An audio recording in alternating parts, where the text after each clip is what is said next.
Neseniai norėjau, irgi man susisieja dažnai porą dalykų. Taip, bandymais užsiimkim, pradėti. Yra tokia puikia knyga, tai čia šiaip parekomenduosiu. Saša Stanišič. Jis yra buvęs, jis iš Jugoslavijos buvusios, Bosnijos, su tėvais emigravo į Vokietiją per karą. Ir parašė knygą, kuri 19 metais buvo geriausia Vokietijoje knyga. Vadinasi, ten iš kur esi.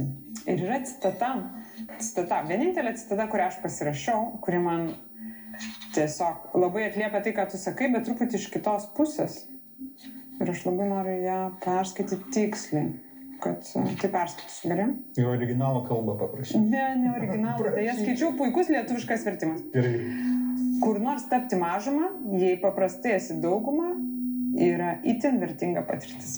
Ir aš pagalvojau, kad tai yra magiškas, tai yra iš principo tas pats.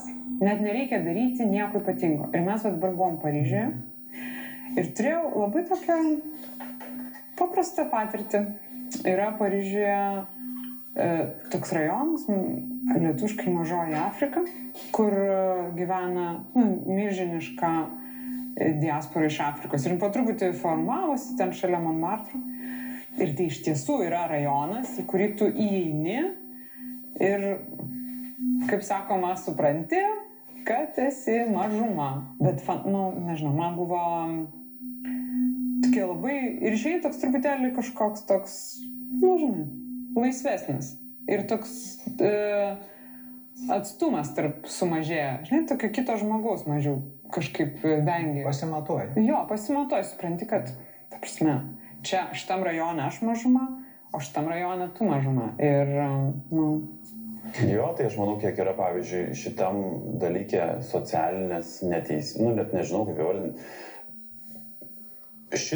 Bet kokio, pavyzdžiui, kitas pratimas yra prašyti visada nuolaidos. Nieko blogo, nieko nedarai. Nesvarbu kur, net maksimui. Prašyti nuolaidos? Taip, prašyti nuolaidos. Tu pradedi daryti tai, kas tau atrodo iš tikrųjų teisinga. Niekas nesat susidūrę, kur tau atrodo, kad būtų teisinga, bet tu patyli, nes bijai išsišokti arba ten dar kažką. Tai įsivaizduoji, pavyzdžiui, kiek yra kokios nors socialinės neteisybės, karo atžvilgių, šiaip nelygybės ir kiek mes nutylim, pavyzdžiui, nes nenorim išsišokti, kiek yra buvo atveju, kur tu sėdi auditorijoje, kažkas kažką neteisingai šneka arba, pavyzdžiui, tu žinai, kad gali užduoti tinkamą klausimą, bet neužduodi, nes yra nesmagu, pavyzdžiui. Ir jeigu tu būtum iš tų marškinių truputį ištrūkęs, ant kiek tu galėtum geriau elgtis ir jeigu mes visi tokias praktikas, pavyzdžiui, darytumėm, ant kiek visuomenė būtų visai kitokia, kuri kvestionuotų, pavyzdžiui, ir individualiai kvestionuotų, žinai, vyktų diskusija, kur tu nebijai užduoti klausimus, kur tu ateini ir manai, kad kažkas kažką aš kiek yra atvejų buvę, kur aš matau, kad kažkas kažką neteisingai daro, bet aš bijau veltis į konfrontaciją ir tipo, Ir tada pats įdomiausias klausimas, o kodėl? Kodėl bijau? Viena iš versijų yra, man visai patiko, čia vienos mūsų istorikės pasakyta, bet ne pati sugalvojo, Aleida Asman remiasi.